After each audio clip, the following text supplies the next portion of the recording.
샬롬, 반갑습니다. 성삼위 하나님의 성호를 찬양하면서 오늘도 우리가 말씀을 나누어 봅니다. 오늘은 이사야서 12장 1절로 6절의 말씀을 가지고 하나님의 본심이라는 주제로 말씀을 나누어 봅니다. 이사야 선지자는 지금 옛날 그들의 조상이 출애굽될 때에 홍해를 건너서 구원의 노래를 부른 그것 굉장히 중요한 부분입니다.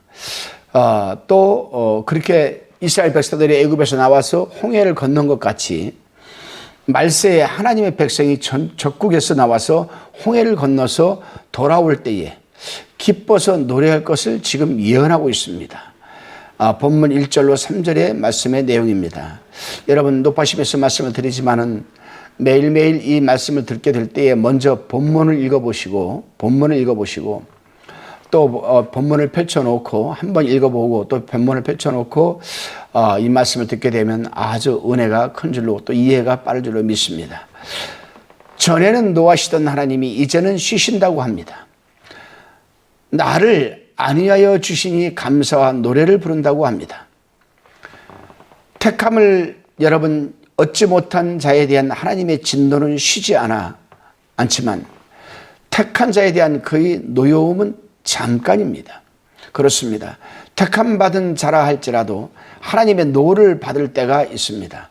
그러나 우리가 그 하나님의 노를 깨닫는 순간 하나님의 노는 그치게 됩니다.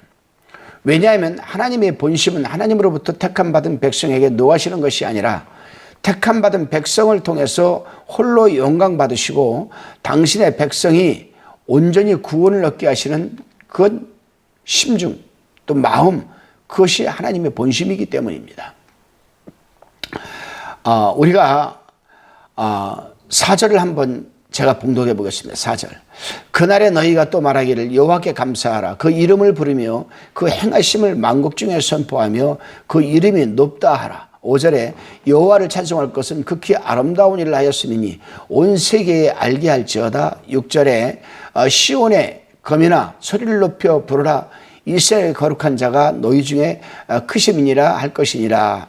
아멘. 이렇게 기록이 되어 있습니다. 여기서는 하나님께서 하신 아름다운 일에 대해서 말하고 있는 거죠.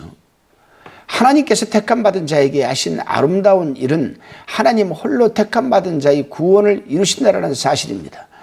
여기서 우리는 한번 생각해 봅니다. 하나님께서 이 놀라운 구원의 약속을 죄 많은 인간의 계획이나 노력으로 이루시겠는가? 한번 생각을 해봐야 됩니다. 절대로 이룰 수가 없는 것이죠. 그렇습니다, 여러분. 물론 하나님께서 택함 받은 어떤 자의 구원을 이루어 가시는데 인간의 노력과 계획도 물론 있습니다. 그러나 하나님께서는 인간을 택함 받은 자의 구원을 이루어 가시는데 하나님의 도구로 사용하시는 것뿐이지 그 이상 그 이하도 아닙니다. 예를 들면 우리가 전도에서 한 영혼을 하나님의 품으로 인도하였다 칩시다. 그러나 그 사람이 택함 받아 구원을 받고 안 받고는 하나님의 주권과 손에 달려있는 것이 아니겠습니까?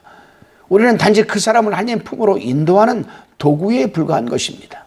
오늘 하루도 여러분 하나님의 멋진 도구로 한번 들어쓰임 받으시기를 바랍니다. 기회가 있을 때마다 환경이 주어질 때마다 복음을 전해서 한 영혼을 주님 품으로 인도해 드리는 그 역사가 충만한 하늘 상급이 충만한 하루가 되시기를 바랍니다. 기도합니다.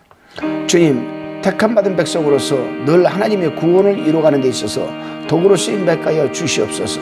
감사드리오며 예수님의 이름으로 기도드리옵나이다. 아멘.